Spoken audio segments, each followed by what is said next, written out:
আপনারা যদি কেউ এই সরকারি কলেজের বেসরকারি কর্মচারীরা কিন্তু কেন আমাদের এই বৈষম্য সরকারি কলেজের বেসরকারি কর্মচারীদের চাকরি স্থায়ীকরণের রাজস্ব খাতে নেওয়ার যে কারণে যে মানববন্ধন, এই মানববন্ধন আমাদের দীর্ঘদিন থেকে আমরা করে আসছি।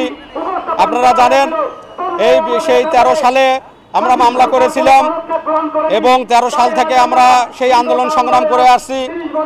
আওয়ামী লীগের ফ্যাসিস্ট সরকারের সময় আমরা প্রধানমন্ত্রী কার্যালয় থেকে শুরু করে শিক্ষা মন্ত্রণালয় থেকে শুরু করে যত সরকারি অধিদপ্তর আছে সেই অধিদপ্তরগুলোতে আমাদের দাবি দেওয়ার কথাগুলো আমরা বলেছিলাম। এখন দাবি হচ্ছে আমাদের সরকারি কলেজে বেসরকারি কর্মচারী যারা আমরা আছি আমাদেরকে অবশ্যই অতি বিলম্বে রাজস্ব খাতে নিতে হবে, সরকারিকরণ করতে হবে।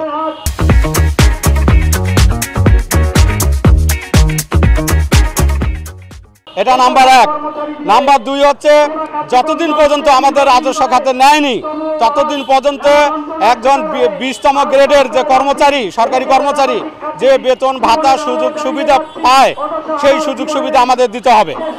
এবং আমাদের 3 নম্বর দাবি হচ্ছে যে দীর্ঘদিন থেকে যারা এই সরকারি প্রতিষ্ঠানে বেসরকারি চাকরি করে আছে তাদেরকে বাদ দিয়ে একটা নতুনভাবে নিয়োগের যে ষড়যন্ত্র চলতেছে সেই ষড়যন্ত্র বাতিল করতে হবে।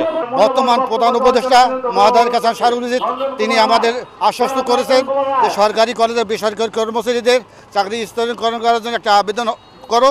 আমরা আবেদন করেছি, আমরা শিক্ষা মন্ত্রণালয়ে আবেদন করেছি, শিক্ষা উপদেষ্টাকে আবেদন করেছি। বিশেষ করে সারা বাংলাদেশে আমরা ওই সরকারি কলেজের বেসরকারি কর্মচারীদের চাকরি স্থায়ীকরণের আবেদন করেছি। আমরা আপনাদের মাধ্যমে আমরা সরকারি কলেজের বেসরকারি কর্মচারী চাকরির জন্য স্থায়ীকরণ করা হয় সেটা একটু আপনারা নজর রাখবেন। আপনাদের কাছে বিশেষ অনুরোধ, আমরা খেয়ে না খেয়ে অনাহারে অধ্যাহারে আমরা দিন যাপন করছি, আমরা খুব কষ্টেতে আছি।